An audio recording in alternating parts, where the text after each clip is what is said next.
Hello, everybody. Really a pleasure to be here. I enjoy these webinars. We were just talking before we got on about how interesting the webinar on service animals was not too long ago. So I'm a big fan. All right, so we're going to talk about nightmares in general and specifically as well nightmares in individuals with narcolepsy. I'm kind of just the cover band. I'm just the opening act. Really, the main show is going to be Jen when she talks about her cool new data and research for a novel therapy for nightmares and narcolepsy. But before we get into that, I'll talk a little bit just about, in general, nightmares, not specifically in people with narcolepsy at first, just nightmares in general. And then we'll touch on what may be a little bit different in individuals who have narcolepsy as well as nightmares and how that might be a little bit different than our otherwise. Nightmares, of course, are disturbing dreams, vivid, disturbing dreams, and they usually cause the dreamer to wake up. Again, remember, this is not in people yet with narcolepsy. We'll get to how maybe that's a little bit different in the context of narcolepsy later. Usually, after they wake up, they are wide awake and they remember the nightmare. They remember the dream. That is something that differentiates it from a few other things. We'll talk about it in a few slides. Usually, dream sleep predominates in the final third of the night, and so nightmares typically occur in those early morning hours. Uh, in general, not necessarily in the context of narcolepsy. Again, we'll talk about how that's different later. Usually, there are some themes of fear, anxiety, other negative emotions, being chased, falling, or having some personal failure. A lot of times, people have nightmares that fall into one of those themes. Believe it or not, they have diagnostic criteria for nightmare disorder. So the International Classification of Sleep Disorders, or ICSD, is kind of our rule book for how do we determine if someone has a certain sleep disorder or not. And for nightmare disorder, there are essentially three criteria. One is that the person has repeated dysphoric or unpleasant dreams that are well remembered. Two is that when they awaken, they rapidly become alert and oriented. And three is that there's some consequence because of these dreams and how disruptive and disturbing they are. That affects their mood, or they have trouble sleeping because they're afraid of going to sleep because of the dreams. It affects the family. Maybe it results in behavioral problems during the day, sleepiness, etc. The third criteria is there has to be some impact on daily life, essentially. And this is, again, for nightmare disorder in general, not necessarily within the context of narcolepsy. There can be a variety of factors that contribute to nightmares in people. So psychological factors, like if someone has a lot of stress, anxiety, PTSD, a history of trauma, certainly that can predispose someone to have nightmares. Certain medical conditions, especially mental health conditions like depression or other psychiatric conditions, are associated with a higher prevalence of nightmares. And actually, there are a fair amount of medications that are associated with causing or increasing the risk for nightmares. So, kind of classically, a big one is beta blockers, which is a type of antihypertensive medication, some dopamine agonists, antidepressants, and actually even some antimicrobials have been associated with increasing nightmares. A lot of times, kind of the mechanism for why that happens isn't fully understood, but there does seem to be an association with certain medications. Is it always a nightmare or is it something else? So there certainly could be other things that are happening that could mimic a nightmare. Dysphoric dream, essentially a bad dream that is classically just distinguished from nightmare by lack of awakening for sleep. So they have a bad dream, they just don't wake up. Again, that's a little bit harder within the context of narcolepsy. We'll talk about that. Sleep terrors are episodes typically during non-REM sleep that happen then in the first 2 to 3 hours of the night, first third of the night, where the individual usually sits up, maybe they scream, they look really frightened, terrified, maybe their eyes are open, they could be sweating, their heart could be racing. And in the sleep terror case, the individual does not remember the event after it's over. That's in contrast to nightmares where they do remember the event. And certainly, I mean, I see kids with sleep problems, and these are very common in kids. Sleep terrors, confusional arousals, and sleepwalking are all non-REM parasomnias that are kind of in the same little family. REM behavior disorder. So this is where the person is actually enacting their dream physically. So typically during REM sleep or dream sleep, our major muscle groups are actively paralyzed so that we don't get up and do whatever we're doing in our dream. But if that mechanism is not in place for whatever reason, and there can be a variety of reasons for that, then they actually get up and do whatever they're doing in their dream. So that is REM behavior disorder. It can be associated with some neurological conditions, but RBD is also seen in individuals with narcolepsy.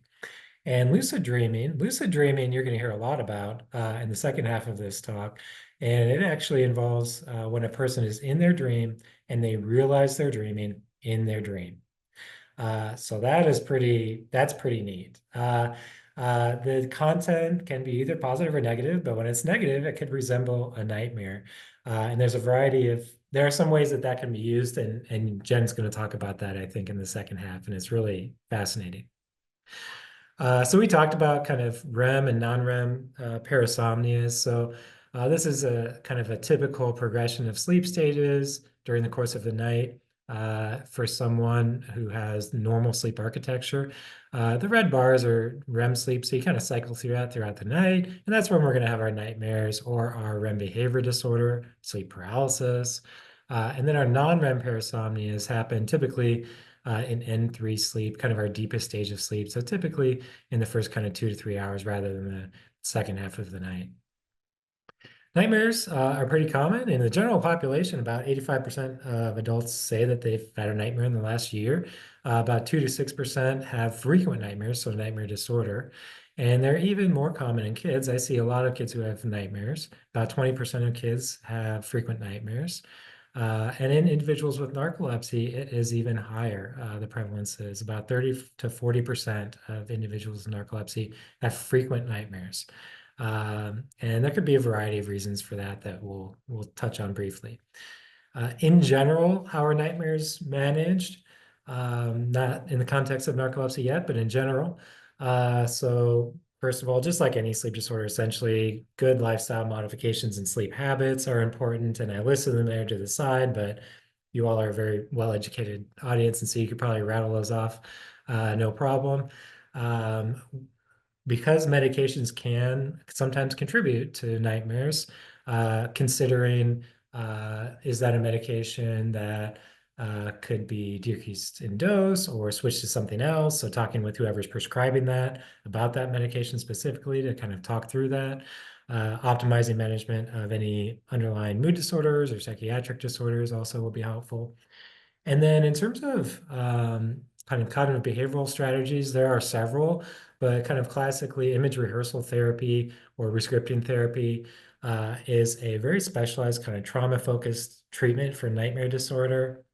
And it incorporates some cognitive behavioral therapy techniques. And essentially the person is going to be kind of rewiring and rewriting that dream that they've been having at night. So when they have that nightmare, they are first going to recall it, what happened, then they're going to write it down, especially the parts of the nightmare or the bad dream that have emotional charge for them.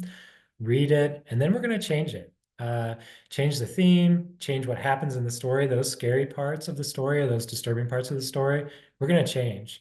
And we're going to rewrite that script, keeping the other parts the same, but changing the scary parts or the unpleasant parts to something that's neutral or even positive. And then we're going to rehearse that new dream, that new story, when we are awake.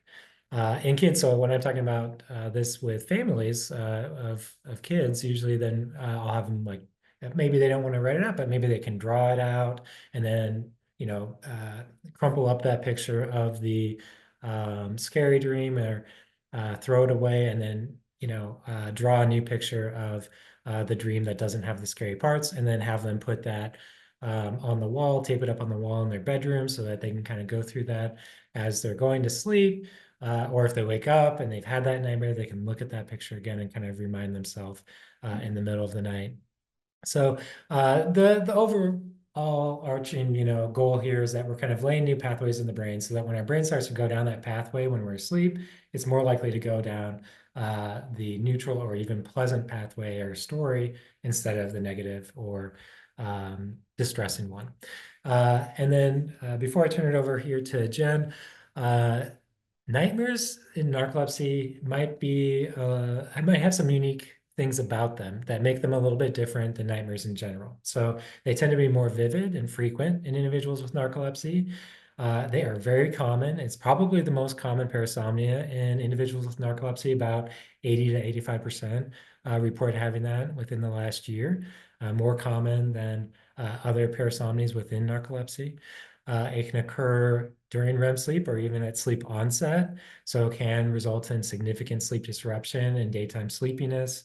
And there are probably a variety of factors that contribute to nightmares and narcolepsy, both kind of direct effects, meaning that REM kind of mechanism and that's a little bit different in narcolepsy may be contributing to the nightmare frequency, as well as indirect effects like increased prevalence of stress, mood disorders, sleep disruption that predispose someone to have nightmares as well.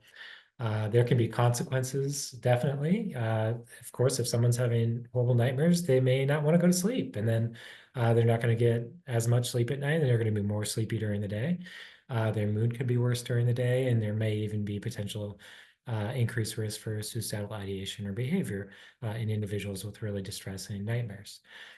People with narcolepsy may then need unique treatment strategies because they may have other REM phenomenon in conjunction with their nightmares, like sleep paralysis, lucid dreaming, dream enactment, and hallucinations. So they may need a little bit of modification or different approaches to kind of the standard way of treating nightmares. And even the definition, remember I kind of went through the criteria, those three criteria. It might need to be a little bit different for nightmares and in people with narcolepsy because those sleep-wake boundaries are kind of blurred. And so they may have a hard time figuring out if they're awake or asleep in the middle of the night, which remember was kind of a part of the criteria that we talked about. So this is all to say nightmares and narcolepsy may have a little bit different flavor and may need to be treated and thought of a little bit differently than in general. And so with that, I will turn it over to Jen for a really exciting discussion of her new research. Thank you so much. Let me get my slides shared. Okay.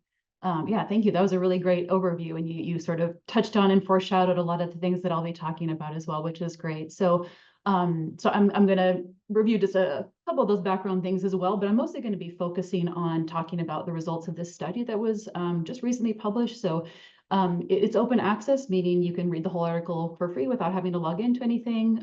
So if you want to hold your camera up and look at that QR code, it'll take you to where the article is online. And while people are possibly doing that, I want to start with a quote from one of the participants in this pilot study. And I think this is something that maybe some of you might relate to. So this person said, this was in their exit interview at the end of the study, and this is published in the paper as well. They said, "I've always felt really dumb being affected by a nightmare. For a week, I'll be having flashbacks to the nightmare, and I always felt silly. Being told by somebody that it can have a real emotional, psychological impact because it is real to you, having someone validate that experience felt really good." I wanted to bring this up because I think this highlights some of the things that are unique, especially so I work with adults, and this study was with adults. And I think in adults especially, there can be this sort of almost like shame or embarrassment about nightmares because, of course, nightmares are much more common in kids. They're really normal in childhood. But some people, for one reason or another, have nightmares as an adult, and it's not necessarily something that people feel comfortable bringing up. They may not even feel comfortable telling their doctor or their family about it. So this was the experience of one person in the study, and sort of how her perspective changed through the study. And so I'm going to start by giving you just kind of the bullet points of sort of the main takeaways of this study before I actually tell you a little bit more about what exactly we did and what the results were. So this is a small pilot study, so I just want to throw that out as a caveat, even though I'm really excited about these results. This is a small pilot study of just 6 people, so just some preliminary evidence trying to look at whether we can treat narcolepsy-related nightmares. So in general, what we did find, looking across all the participants, was that there was an improvement in nightmare frequency, nightmare severity, also in sleep talking and non-REM parasomnias, and we're going to come back and talk about that. And then also increased self-efficacy in managing symptoms. So feeling more capable and able to manage the symptoms. And just to kind of go one step deeper on what the stuff that David was just mentioning. So this, I just wanted to show you this. I took the data from the study and put it in this graph because I think it's really striking. So he was describing this this statistic that about 80% of people with narcolepsy, so actually the dark red is narcolepsy type 1, the orange is narcolepsy type 2, and then the yellow is actually idiopathic hypersomnia.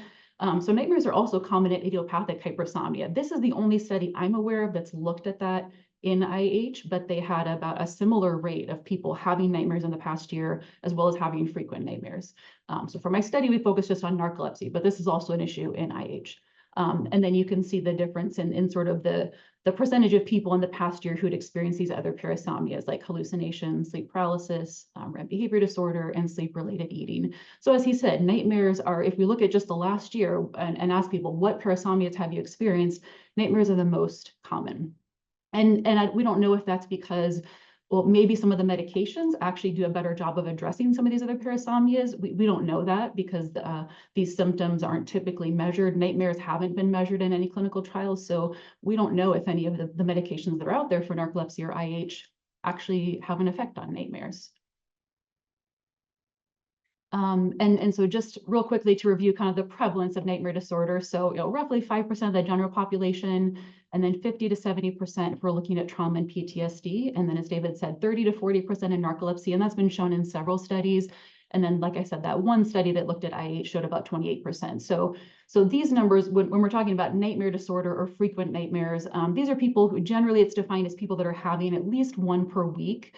And it's having that negative impact. So roughly like 80% of people had any nightmares in the last year, but like 30 to 40% are having frequent nightmares, which would probably qualify them for a diagnosis of nightmare disorder.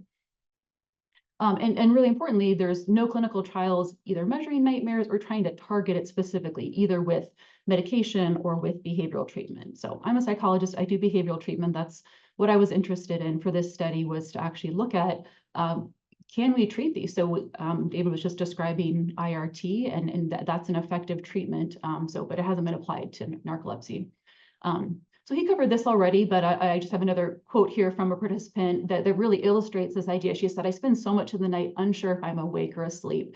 And this is something that as a clinician is really striking to me, is just the difference in the way that nightmares can be experienced in people with narcolepsy. So if people who have maybe just trauma-related nightmares, they're not typically reporting that they're having sleep paralysis or these other symptoms in conjunction with nightmares. But in narcolepsy, it's pretty common that people will describe things. For example, I was having a nightmare about sleep paralysis, and then I woke up into sleep paralysis, that kind of thing. I've heard from multiple patients. And so you can get these symptoms kind of combining in ways that may actually make them more distressing, because you're adding in these other distressing things like being paralyzed or being aware you're having a nightmare, but maybe not being able to control it. And dream reality confusion is another term. I'll just quickly define. In the literature, this gets called dream delusions, but I like the term dream reality confusion because I think it's sort of is more obvious what we're talking about here. So it's really just this phenomenon of you have a dream and think it really happened, or maybe you're unsure. So an example of this would be, maybe you dream about something terrible happening to a friend, and then you wake up and you feel upset and you're thinking, oh my gosh, I'm so worried about them. So you call them and your friend says, that didn't happen, that nothing's wrong. And you realize it was a dream, but it felt totally real, and you were totally convinced it was real. So that's a very common phenomenon in narcolepsy. Over 80% of people experience that with narcolepsy, and few people experience it who don't have narcolepsy. So that's another thing that can sort of add to kind of what makes these dreams and nightmares distressing in narcolepsy. And so lucid dreaming was part of what we incorporated into the treatment. So I just want to give you a couple of other pieces of information here. So there's been a couple of studies that have looked at the frequency of lucid dreaming in people with narcolepsy versus just people without narcolepsy. So people with narcolepsy, on average, in both of these studies, are reporting having about 7 lucid dreams per month. So lucid dreaming just means you're aware that you're dreaming. You can have that with or without the ability to control it. So yeah, you could go either way, but lucidity is just that awareness. And in one of these studies, they also found that in the people with narcolepsy that do lucid dreams, 70% said that they're able to use it to relieve nightmares.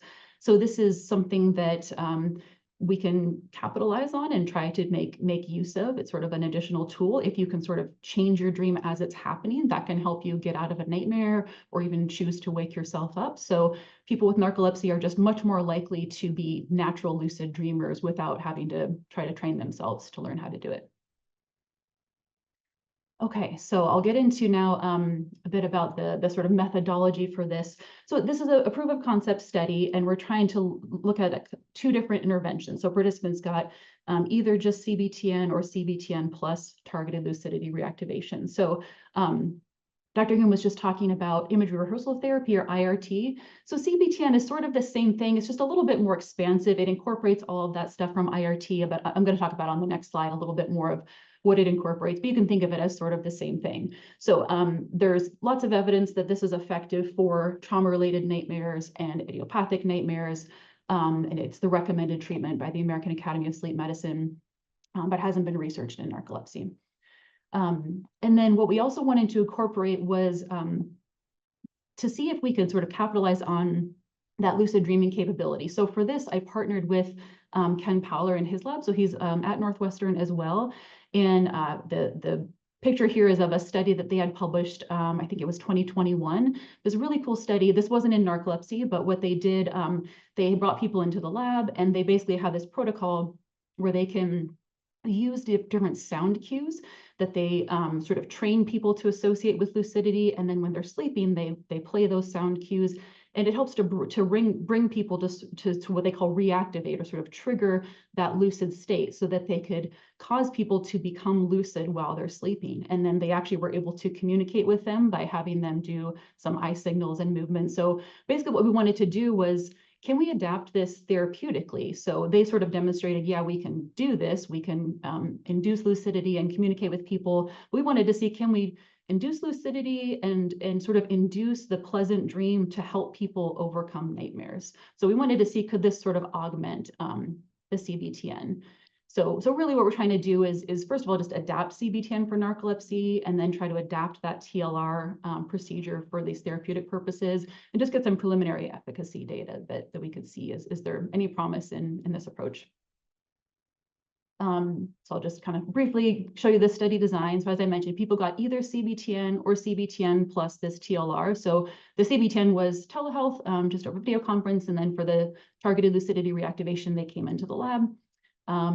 So this is, I don't want to bore you with methods, but just in case you're curious, this is sort of what the study looked like. This is called the multiple baseline single case experimental design, which is a mouthful, but basically what it means is people are randomly assigned to a different baseline length, so either 2 weeks or 4 weeks.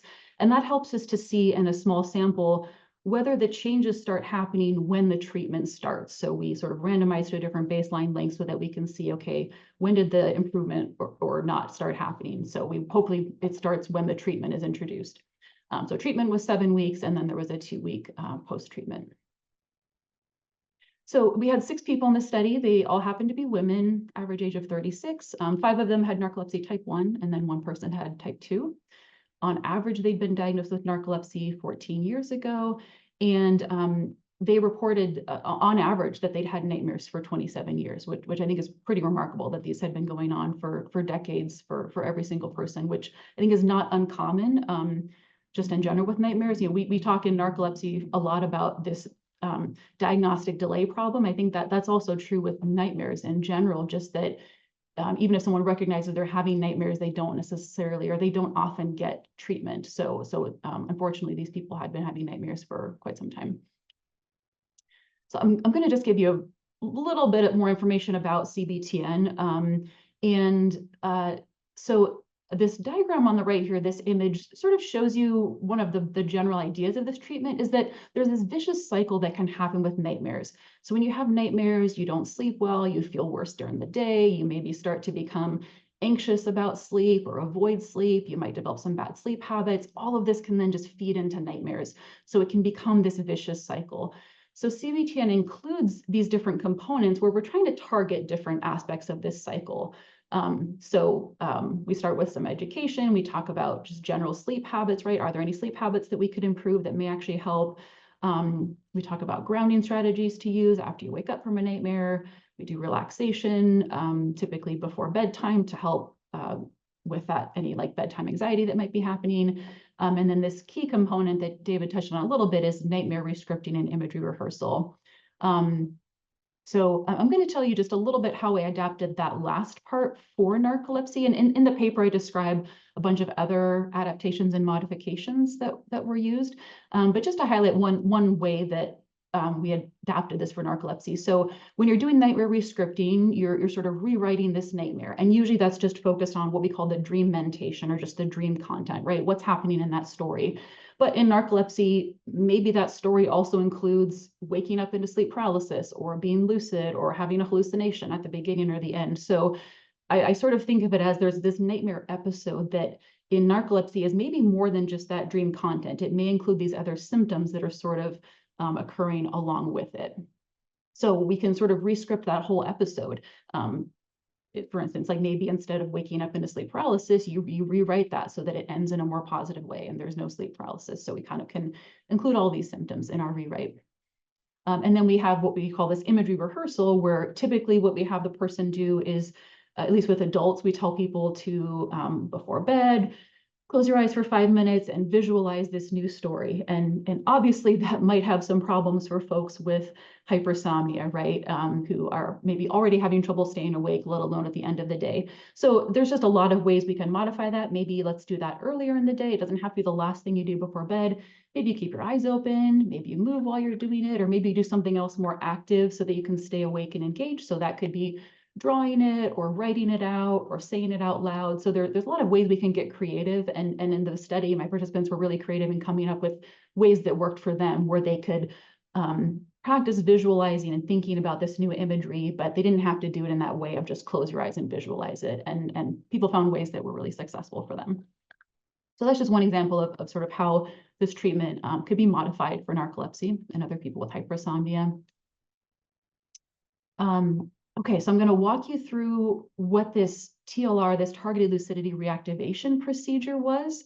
The basic idea here is that, so when someone is awake, we're training them to associate sound cues with having a lucid state of mind, so that lucid awareness, and we're associating the sound cues with the desired dream, the sort of rewritten dream that we want to have.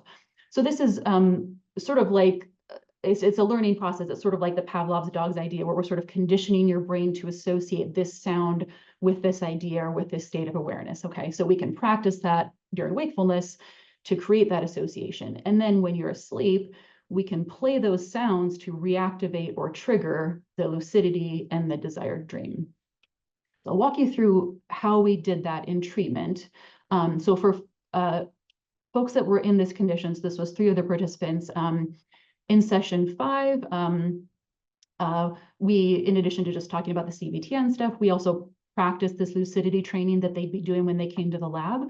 So we had one of the sounds was this series of beeps. So we played those beeps and then practiced associating that with this lucid state of mind.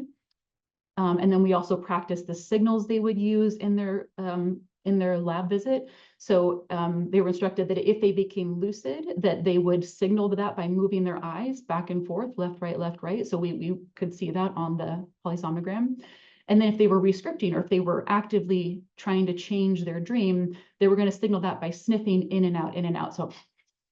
So those signals were chosen by Ken Powler's team, because in their research, they found that these are things that people can pretty reliably do even when they're in REM. If they have that REM atonia, they can still move their eyes and they can sniff in and out. So we practice those signals just so those would be familiar.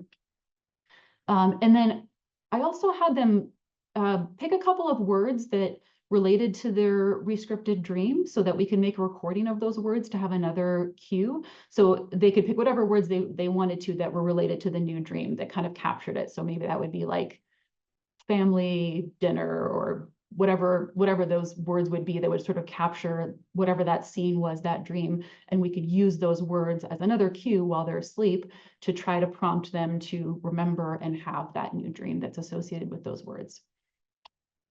So after that session, then before they came into the lab the next session, when they were doing that imagery rehearsal, practicing that visualization, we had this piano chord that they would listen to. So it was just on a loop, but they would just listen to that sound while they were doing their imagery rehearsal. So that would associate that piano sound with the new dream.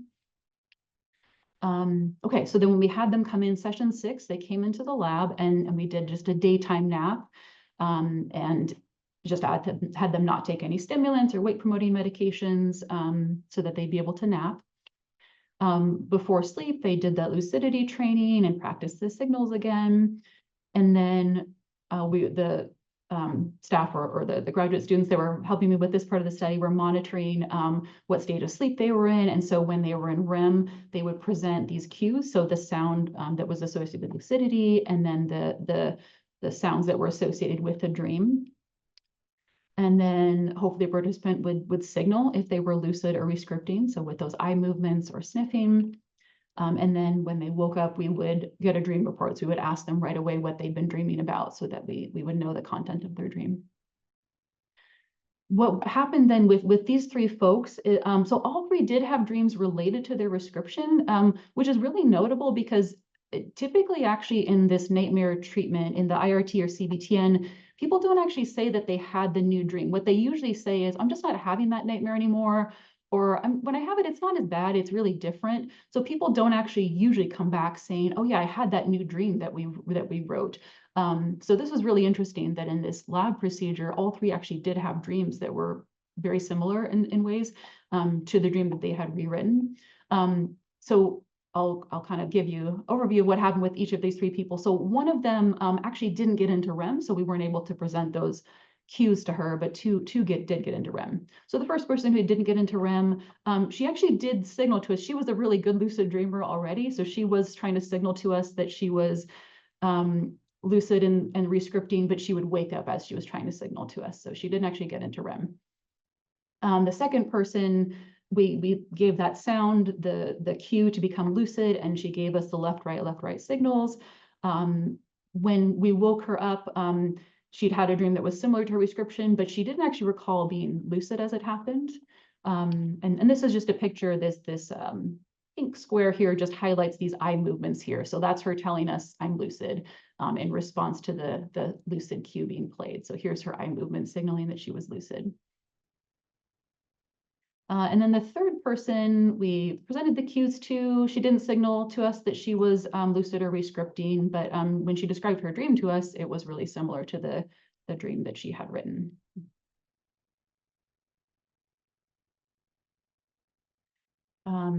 Okay, so in terms of results then, what did we find? So this graph shows, this is one of our main outcome measures. This is just a questionnaire called the Disturbing Dream and Nightmare Severity Scale. This is a common questionnaire that's used in a lot of nightmare research. And so this dotted blue line here shows you the nightmare disorder cutoff. So 4 out of the 6 people ended up below that nightmare disorder cutoff, and one of them was just a little bit above. So that was really great to see that sort of a remission of nightmare disorder in 4 people. And then I also had them complete a daily sleep diary throughout this study because we wanted to get data on not just nightmares, but all these other parasomnia symptoms to see what might be happening with those. So I highlighted here with the white asterisk, you can see a few that were statistically significant. So there was a significant reduction, and this is just looking across all 6 people grouped together, reduction in nightmares and nightmare severity, as well as sleep talking. The blue shading here is showing you the degree of the effect size here. So the effect size is sort of like the magnitude of the effect. So is this a small effect, medium, or large? So these 3 that were statistically significant was all a large effect size. And here's the actual numbers. Again, just looking across all 6 people, if we look at the average, so decrease from an average of 8.4 nightmares per week down to 2.3 per week. Sleep talking episodes decreased from 7 per week down to 0.5 per week.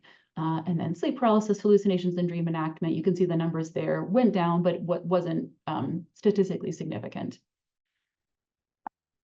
And also note that not everyone had these symptoms, so that might partly be why it's not significant, but not everyone had sleep paralysis and hallucinations and dream enactment. I think a few people had each of those. And then we also had them do a number of questionnaires. And so I'm not going to try to describe all these. There's a lot here and a lot of abbreviations, but I just want to highlight the ones that were significant here. So these two on the left, the DDNSI and NDI, those are both nightmare measures. So both of those showed a significant improvement in nightmare frequency and severity. The PAS is the Paris Arousal Disorder Severity Scale, which we're going to talk a bit more about. That measures non-REM parasomnia, so that also decreased significantly. And then this one on the right that has a star is self-efficacy for managing symptoms, so that also improved significantly.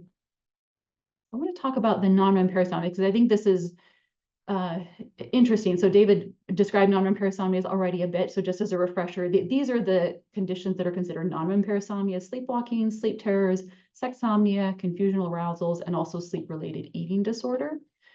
And so this Paris Arousal Disorder Severity Scale is measuring the severity of those types of symptoms.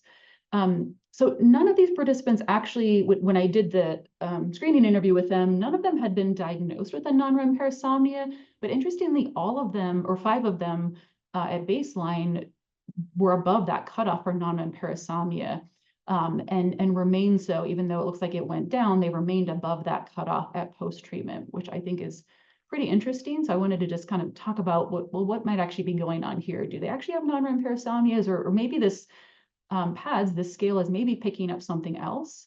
So I looked at the specific items that people endorsed having, and some people did endorse this item about preparing or eating food in their sleep. And there is some research showing that sleep-related eating disorder is elevated in narcolepsy. So maybe some of them did have some sleep-related eating.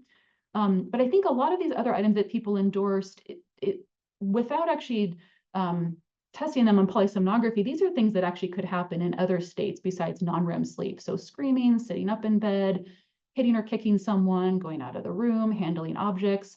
This could be dream enactment that's actually happening in REM. Could also be automatic behavior. Maybe someone, as they were falling asleep, or maybe they woke up and were falling back asleep, they started engaging in one of these behaviors. So maybe these weren't true non-REM parasomnias. Maybe this is really picking up more kind of REM-related dream enactment and vocalization, or maybe even automatic behavior. So that's sort of my hypothesis, given that none of them said they've ever been diagnosed with a non-REM parasomnia. So I think it's interesting, though, just that we look at this, just that maybe whether this is picking up non-REM or REM parasomnias, there's definitely stuff going on here, right? There's a lot of vocalization and movement and activity happening in sleep, and it went down. The decrease was statistically significant if we look across all the groups. And then I also always like to collect qualitative data, because this just really tells you more about sort of what did people experience, what was their perspective on how the study went for them. And sort of the 2 main themes that came across from this was that people reported that they felt like they were better able to control and manage their nightmares. So that's kind of that self-efficacy piece. And also reported that this had reduced their anxiety about sleep, which is a common thing that we hear with nightmare treatment. So I'll give you just a few quotes, examples from participants. One person said, "My quality of sleep has improved exponentially. I'm not as afraid now of having nightmares. I have a way of handling it. I'm not anxious about going to sleep." And that's a pretty common thing we'll hear when we're even treating like trauma-related nightmares, because this fear of sleep and this anxiety about sleep can really become a problem for a lot of people with nightmares. Another person said, "I'm waking up less throughout the night," which I think is great since narcolepsy already has a lot of sleep disruption. And another person said, "I feel less anxious and ashamed about my sleep." And that goes back to that quote I had at the beginning of describing like being embarrassed about having nightmares. It's something you don't talk about. And so this was really great to hear from people that after going through treatment, they didn't feel that same level of sort of anxiety and shame about their sleep and about their nightmares. So I just want to tell you about sort of a couple next steps. So the start of this study has been delayed just because I'm actually going to be transitioning from Northwestern to the University of Utah soon. So recruitment for this Dawn study is going to start next year as soon as I get settled. So we're going to be recruiting adults anywhere in the US who have narcolepsy and nightmares. So that the idea here is to do a larger study. We're just going to be focusing on the CBTN component. So all participants are going to receive CBTN via telehealth. So we'll be launching recruitment for that hopefully in a few months. So look out for announcements about that. And And then another thing that I'm hoping to do research on is idiopathic hypersomnia. So I mentioned earlier the statistic that it's about equal prevalence, at least according to this one study that we have so far, similar prevalence to narcolepsy. Anecdotally, just from my clinical experience with a handful of people, CBTN seems to also work with IH. I think there may be some other modifications we might need to think about. So this is something I'm hoping to research so we can actually get some data on this. So far for the research that I have done and will be doing is just narcolepsy, but IH is definitely something that I want to focus on, hopefully in the near future. So if any of you have IH, just know that that's coming, that's in the works as well. And I think that is all. So now we can open it up for questions. I think hopefully people have put questions in the chat, so David and I can take a look at those and have a discussion here.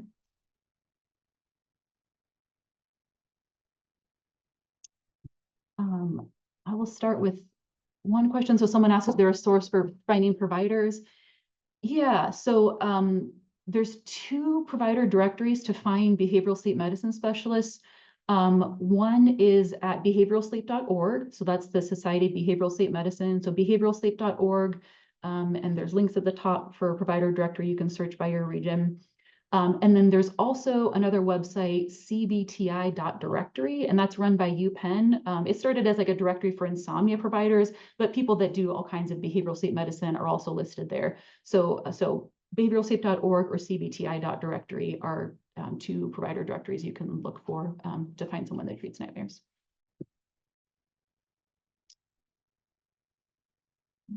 Let's see. Okay, someone says, does this only work if the nightmares have the same content each time? Does it work if each nightmare you have is different? That's a good question.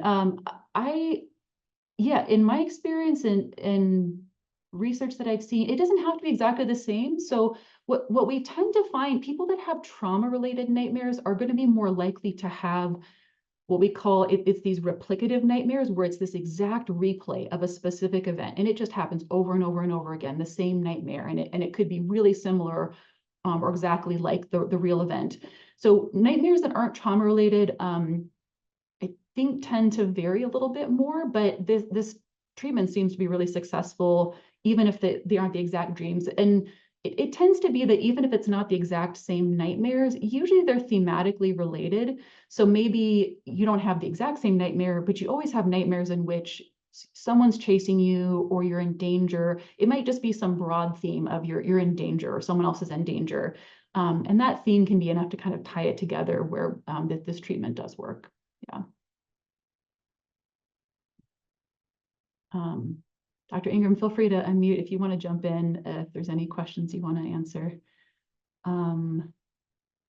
You're doing a good job, Jen. Okay. So someone asked, can people with narcolepsy who's taking Xyrem or Lumryz have nightmares, or can they be worse being on it?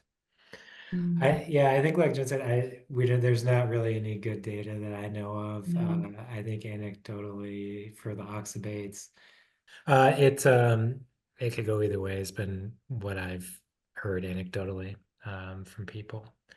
Yeah, there's in the letter to the editor that I just published, where I sort of talked, just about this whole topic of narcolepsy related nightmares, I included in there's just a couple, I forget if it's 2 or 3 studies with just a little bit of retrospective like case report data. So there's no prospective data where they're measuring nightmares in a pharmacological trial, but there's just a little bit of like case report retrospective data. I think in one of them they found worse nightmares with one of the oxybates, but it's not good data yet. We really need to measure this prospectively. That's the reason why I wrote that editorial, was I'm hoping that pharmacological manufacturers will start including nightmares, because we just actually don't have the data to know whether any of these medications help or hurt. And I've heard the same thing too from patients, like anecdotally it could go either way. So we just don't know yet. I will say though that anything that improves sleep consolidation could theoretically improve nightmares. So if you're taking oxybate medication and you're not having that disruption to your sleep, theoretically that makes sense that could help. So in the same way, treating sleep apnea can also improve nightmares, because it creates this fragmentation, this disruption. So it seems like it could improve nightmares, but we really need data on that. Is there any data on insomnia related to narcolepsy? I think maybe The one that I could remember was maybe 20 to 30% kind of comorbid, but it's hard because, right, sleep disruption is just a feature of Hmm. narcolepsy and is a target for therapy. So that is obviously really common. Yeah. Yeah. And I've certainly seen people who have not just that frequent disruption, but actually the long amount of time awake, the sort of more insomnia. So CBTI definitely can be applied to narcolepsy. So you can go to those provider directories and find people that do CBTI. If you are having, it's actually taking you a long time to fall asleep, or you're awake for long periods during the night, that can be addressed with CBTI. But there is just a lot of that frequent disruption and fragmentation that's sort of just a part of narcolepsy that CBTI is not going to take care of that. There's a question about your study. Were any of the participants taking narcolepsy medication? Yeah, they all were. They just had to keep those stable during the study. So it's all listed in the paper. They were taking a wide variety of medications. And none of them, I don't remember if any of them were taking nighttime, any oxybate medications, but yeah, they were all taking medications. So despite that, they were all having nightmares. So their medications just stayed the same throughout the study so that we could attribute the changes to the study intervention.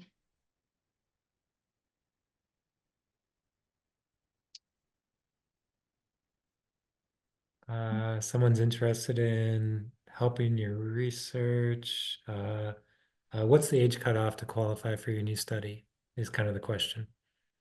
It'll typically 18, there's a few states that have a different cutoff, but yeah, typically it's 18 or older. That's what it is, that what's called the age of majority. That's what it is in most states. So yeah, 18 or over. And does it matter type 1, type 2, idiopathic hypersomnia? Just either type of narcolepsy. Yeah, just narcolepsy type 1 or type 2, either one would be eligible.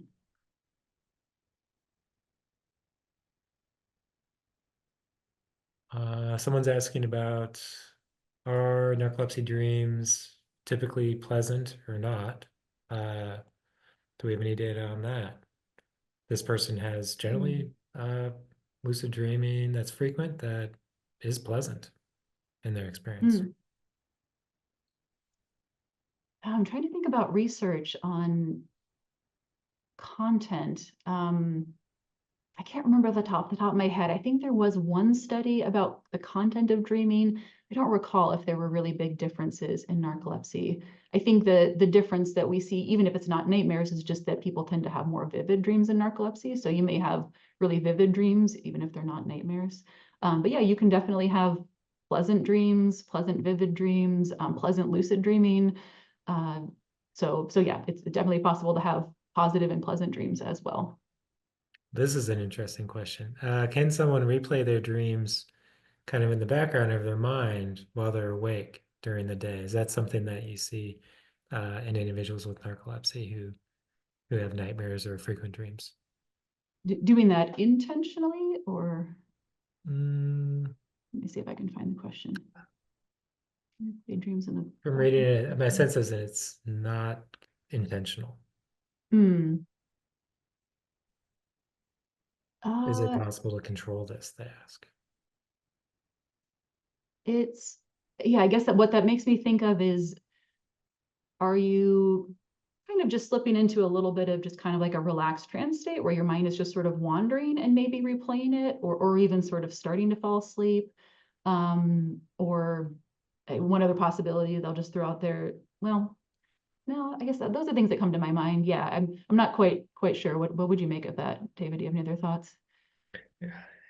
My thought would be what she said, which is maybe they are really drowsy and that kind of dreamlike state is starting to get Hmm. intermingled with their actual wakefulness, and they're Yeah, starting to, it's hard for them to know if they're awake or asleep, I think maybe yeah. that would be one It, possibility.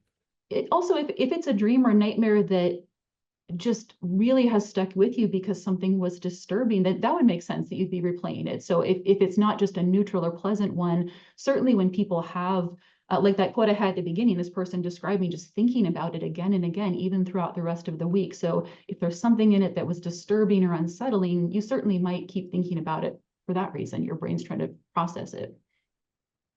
Someone's asking another eligibility question. Would you consider candidates from the UK?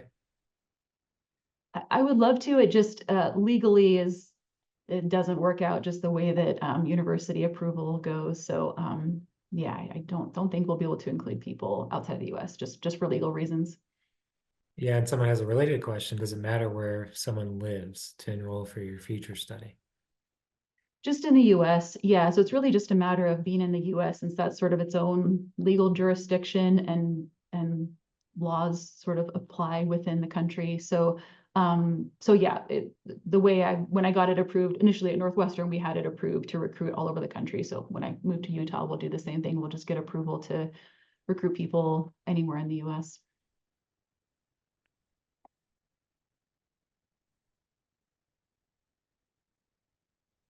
I saw a question about sexsomnia. So yeah, so it's a sort of a subtype of non-REM parasomnia. So I mentioned one of the non-REM parasomnias is called confusional arousals, and that's where people sort of like stay in bed and they're just kind of confused. So typically sexsomnia falls under that because usually people stay in bed and it's just engaging in any type of sexual behavior. It could be with yourself or with a partner. So any type of sexual behavior in sleep.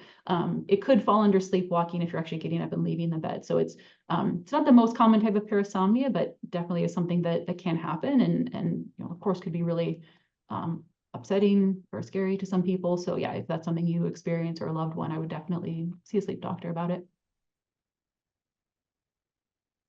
Yeah, and I think that there are some people who kind of have more of an expertise in that compared to just any old sleep doctor, that some people really that's their focus because I think it can be really tricky to sort that out sometimes. So Mm-hmm. you want to make sure that person has experience with that. Okay. Do trauma nightmares, can they end on their own without treatment? Yeah, absolutely. What happens with so just with trauma in general is that those sort of symptoms that we classify as PTSD, those symptoms are things that are all really common following trauma. So that includes nightmares, that includes insomnia, it includes could be flashbacks, intense emotions, avoidance. Those are all really normal reactions to trauma. And then for a lot of people or most people, those are going to fade over time. So it becomes PTSD or nightmare disorder when it doesn't fade, when it becomes chronic. And that can be because things kind of get stuck or get into this vicious cycle. But yeah, definitely for a lot of people, trauma symptoms, including nightmares, will just fade over time. And nightmares in particular are a very, very common and very normal reaction to trauma. So they're very normal in the short term and typically will go away. But when they don't, that's when we have treatment that we can really go in and address them. Someone's asking, and you may have said it in your presentation, what are essentially the prevalence of lucid dreaming in people with narcolepsy versus without narcolepsy? I think it's much higher, but I don't know if there's a number that we know. I don't remember the percentage off the top of my head. Yeah, I'd have to go back and look at those two papers. I don't recall the percentage of people. It's definitely a lot higher. And then the people that are having it a lot more often. But yeah, I can't remember the percentages right now.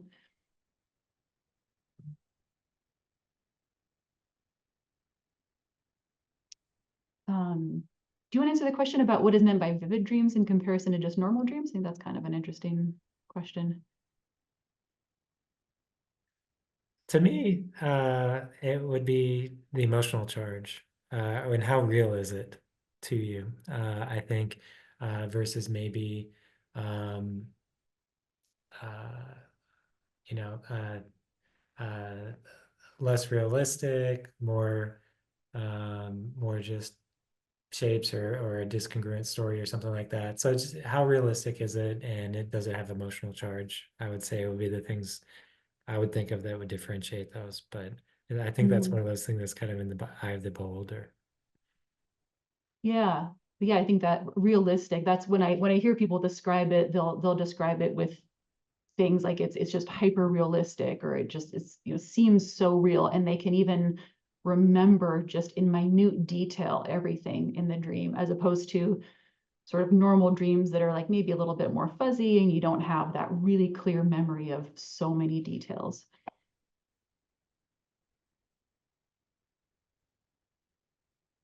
I Um, think I think we Someone got else, most of these does questions. does rescripting help with the dream confusion or delusion? I'm trying to think how examples of how that's come up. I guess that sort of addressed, I think, less through the rescripting and more through. So one of the things I incorporated into the grounding strategies was talking about some reality checking strategies for that.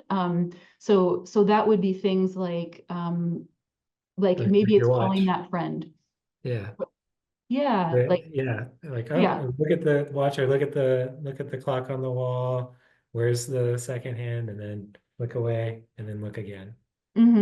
Well, and so yeah, the reality checking, yeah, that could be in the dream or like when you wake up and maybe you're not sure about something. Like if you don't have that uncertainty, then it's kind of hard to know to check. But let's say you have some uncertainty, then calling someone or even like, can you sort of logic your way out of it? Like, oh, that one detail didn't make sense. That actually wouldn't happen in real life. So that couldn't have happened, right? So kind of thinking about, can you sort of think critically about the dream or maybe talk to somebody in some way? Can you kind of suss out whether or not it happened? That's kind of the best thing I've come up with to sort of address that. The rescripting, I guess theoretically that this might have come up with somebody I worked with where we did even incorporate that sort of like aspect of you're waking up and you're feeling fully aware and alert and have clarity, that can become part of the story as well, kind of imagining having that. Yeah, I think it's a tough one because I think it goes back to some extent to the dreams being so vivid and realistic that they just seem so real and it's hard to distinguish them.